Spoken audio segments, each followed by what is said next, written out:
Hello and welcome to Medical Dialogues Journal Club. I am Dr. Nandita Mohan, and today we are focusing on one of the top journals of JP Brothers Medical Publishers Private Limited, that is the Indian Journal of Critical Care Medicine. And we are here to talk to Dr. Atul Kulkarni, who has been at the helm of affairs as the editor-in-chief of this journal for the last 6 years. Now, to give you a brief about this journal, it is the official journal of the Indian Society of Critical Care Medicine, which is indexed in PubMed, Scopus, and Web of Science. The IJCCM is widely recognized for its rigorous peer review process and for publishing high-quality, impactful research on a monthly basis, covering critical care medicine's most pressing issues as well as its advancements. Now, to give you a brief about Dr. Atul Kulkarni, who has been the editor-in-chief for the past 6 years, he's been the past president of Asia Pacific Association of Critical Care Medicine, the past president of the Indian Society of Critical Care Medicine, past chancellor, Indian College of Critical Care Medicine, past president, Association of SARC Critical Care Societies, and he's currently the professor and head the Division of Critical Care Medicine, Department of Anesthesiology, Critical Care and Pain at Tata Memorial Hospital, Mumbai, India. So, welcome to Medical Dialogue, sir. It's really a privilege to be interviewing you here today. Great. Now, sir, if I may ask you the most important question, as your journey been as the editor-in-chief, so could you share your journey experience as the editor-in-chief of the Indian Journal of Critical Care Medicine, and most importantly, what actually inspired you to take up this role? Okay, actually the journey was not very pleasant to start with, because as I took over as the editor-in-chief, we transferred, the ICCM transferred the journal from the previous publisher to JP Brothers. So there were two problems. I was new and the team was new. So we had to really scramble for initial issues, and I had to beg the reviewers and the associate editors to review articles and so that we could get out an issue essentially. So first 2 or 3 issues we really struggled to bring out the issues.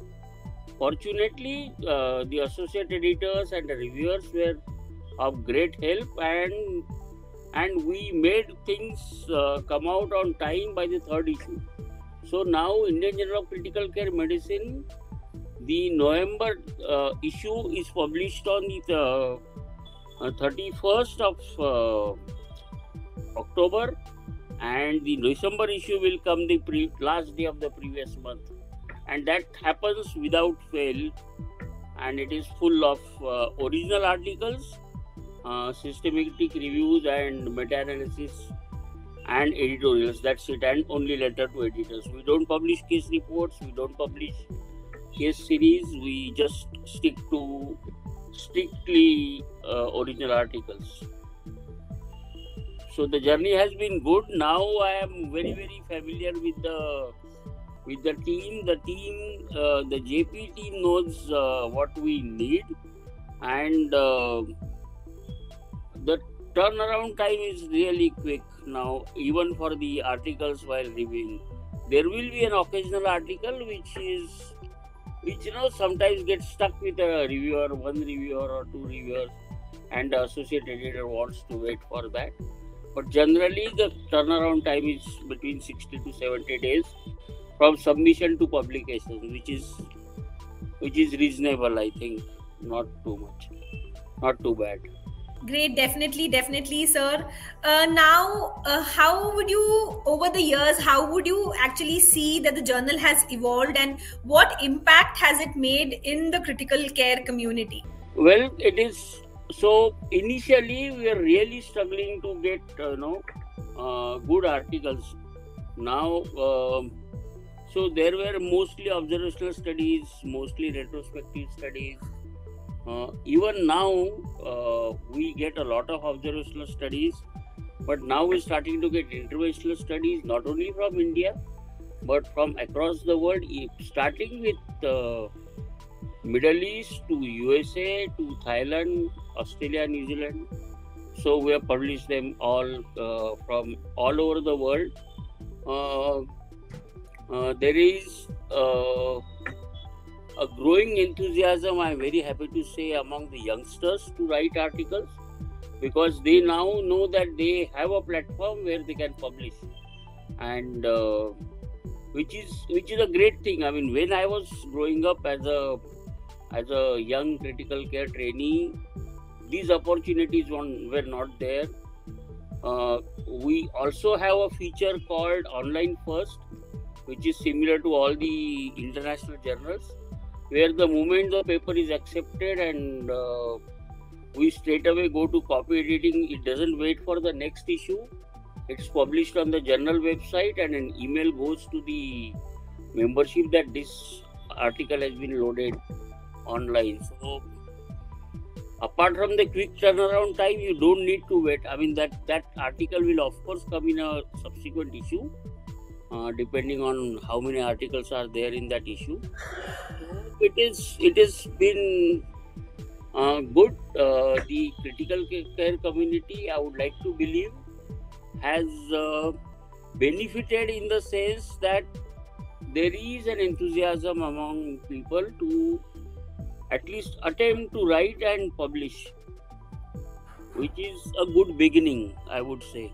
Very true, very well said, sir. It's actually inspiring the younger generation to actually go ahead and write more and more articles. So, how has your experience been working with JP Journals as the publisher of the Indian Journal of Critical Care Medicine, and what role have they actually played in the journal's development? You know, me talking about JP Brothers Medical Publishers Private Limited I'm biased towards them. You know, I mean, I have met so many friends there over the years. I have been associated with JP Brothers since 2011, because one of my first books was published by us as a hospital. The hospital gave the funds for that book, and one day this strange man came to me, you know, that there is a demand for this book, and why don't you allow us to publish this? And then I met Miss Malhotra from JP Brothers, and subsequently I met Mr. Viz in Delhi, who is the owner of the JP Brothers Medical Publishers Private Limited.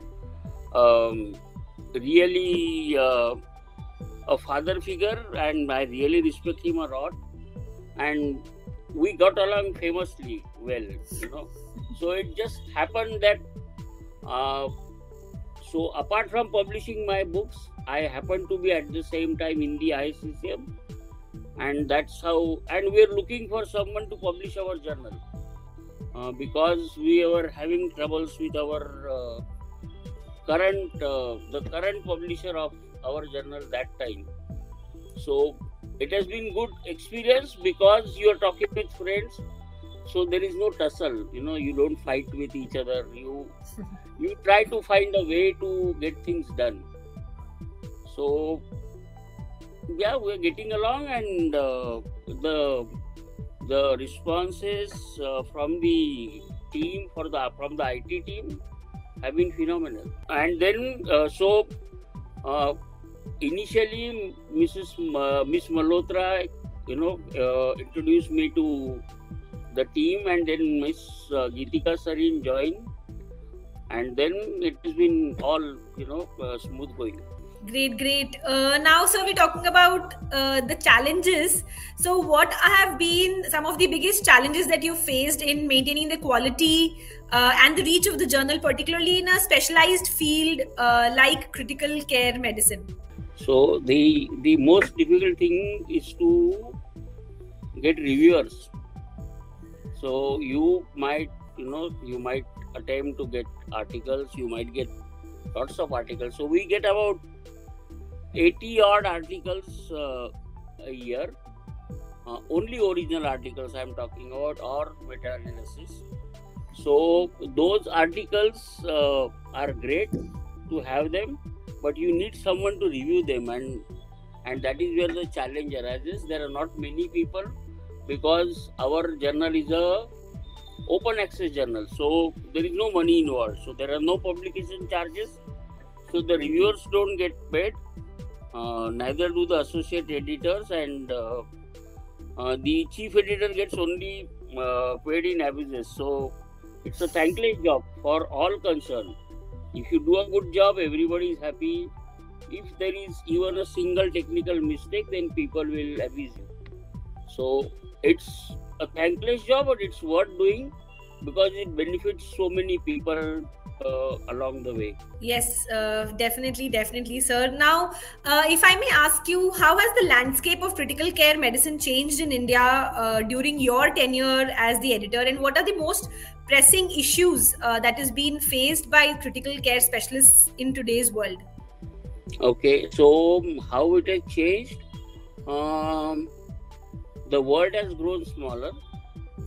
So, in the sense, and the digital world has changed our proximity. It has increased proximity to other countries, and as the ICCM has grown and its prestige has grown.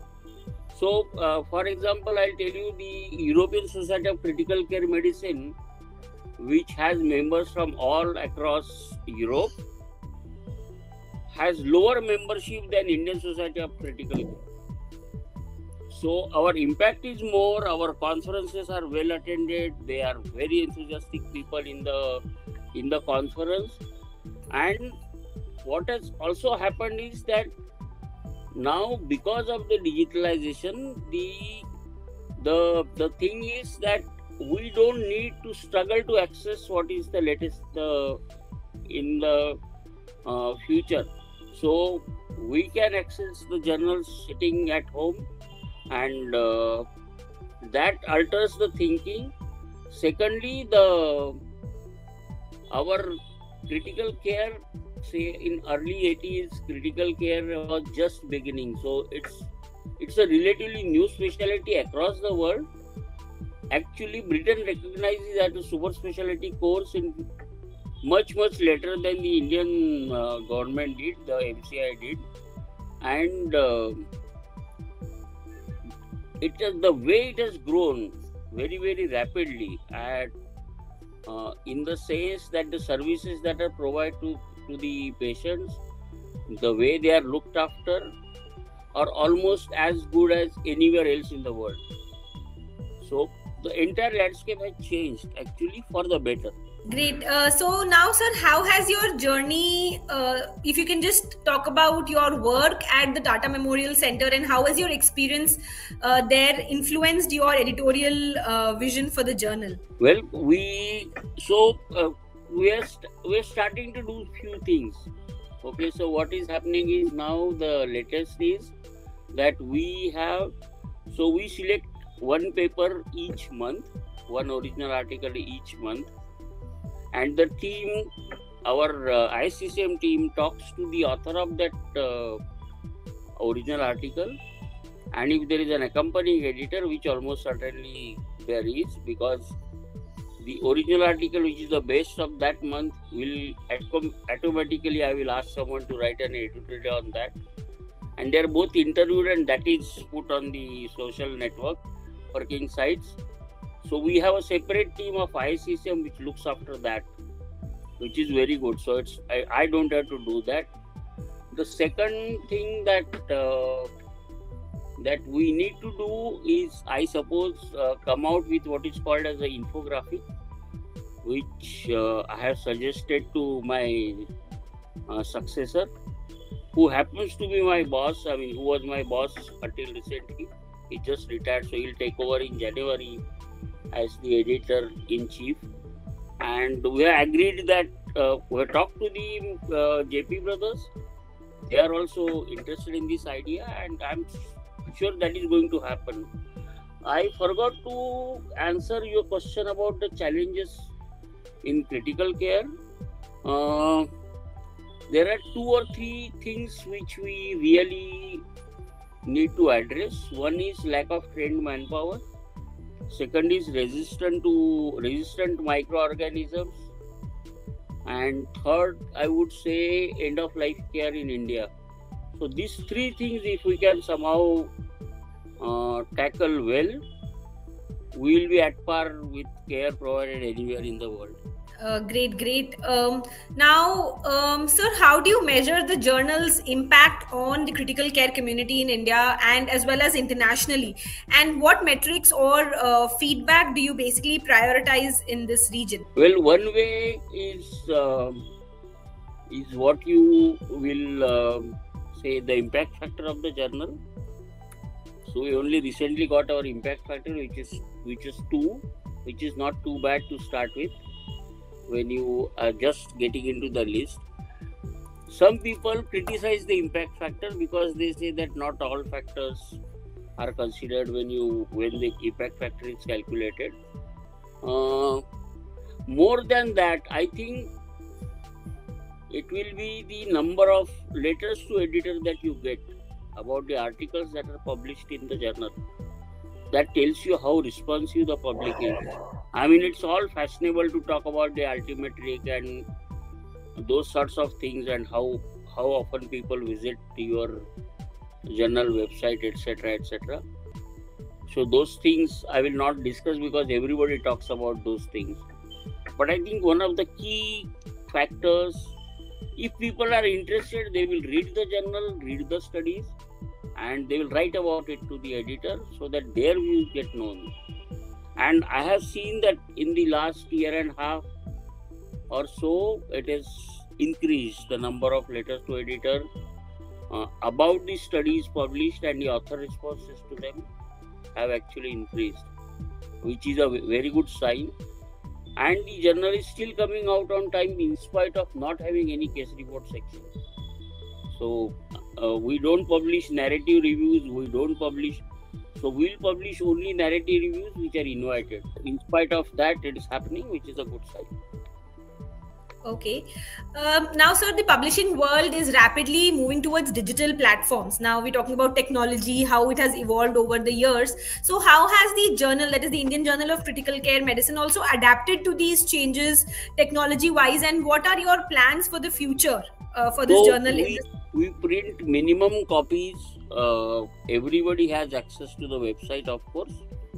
I think the next thing to do is to have a IJCCM app, and I'm sure that is coming. I talked about the infographics. We are onto the social media, and we have a very active and young group of intensivists in India who are always commenting on something or the other. So that's where we are at now, and I am not very tech savvy to be very honest. I do not actually use any of these apps except Facebook and the and emails, etc., etc. I mean, you saw when we were setting up this interview. So, but things are changing. So with younger people coming in, I'm sure things will get even better. So I think the immediate step I see is the IJCCM app. So we can access IJCCM on your mobile right now. Mm-hmm. But for that you have to go through the usual Google or something. I think it should be just app, and you should be able to read whatever you want. Okay. Lastly, sir, what has been your long-term vision for the journal, and are there any upcoming projects or initiatives that you are actually particularly excited about?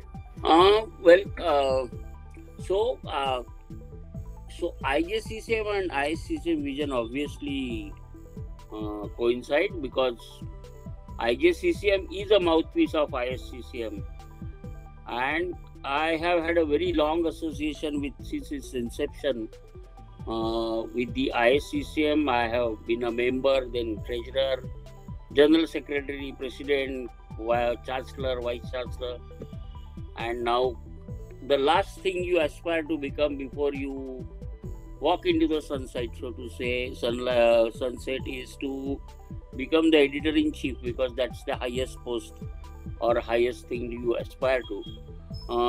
So I have seen things change for the better. I mean, I have seen the conference in 1994 that was held in Tata Memorial Hospital, the first ISCCM conference, And the topics that time and the topics that we discuss in today's conferences are totally different.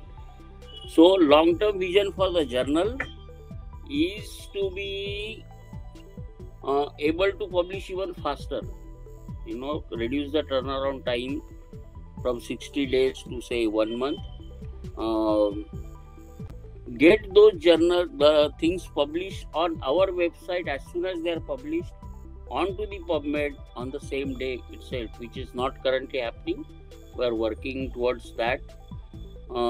We are getting the membership of COPE hopefully very soon. It has been pending, and there are many other things in future, and I'm sure Dr. Divetia will take it to even greater heights. Also, sir, what piece of advice would you actually give to the young medical practitioners, professionals who are aspiring to contribute to medical journals, either as editors or even as researchers? What will be your piece of advice to them? So I think before you go on to become the editor, I think you need to first learn how to do research. The most important problem that we face as Indians or someone living in South Asia is that we still tend to rely on Western data for managing our patients. And a simple example would be that the infections in India, in the ICU, and infection abroad are different. They will say that you have to cover for gram-positive infections. If you look at our ICUs, we are predominantly having infections with gram-negative organisms. Our problems are our own. So malaria, dengue, leptospira, scrub typhus. Nobody is going to do any research on them because they don't see this problem. It's not relevant to the Western countries. And that is what our young researchers should concentrate. Our main problem, Nandita, is that we work very hard. We see a large patient load, but we don't publish. And because it's a tough job, in the sense that you might think that you have done a fantastic job, and a couple of years back I thought I had done a great research and I tried to publish it. First IGCSEB rejected it, one of my associate editors rejected it, and it took me 8 or 9 times writing that article repeatedly before it got published. So it is a tough job, but perseverance is the key. And even if you are very busy in your clinical work, you must take out time to do research and publish. Otherwise, we will never generate our own data and will be forever dependent on someone else to tell us what to do. So thank you once again for joining us today at Medical Dialogues. It was lovely to be interviewing you and as well as interacting with you. Yeah, thank you so much, Nandita. It was great to be interviewed by you. And I must thank JP Brothers for the excellent experience for 6 years. And of course, my association with them is not going to end. Never miss a medical update from Medical Dialogues. Like, subscribe, and press the bell icon.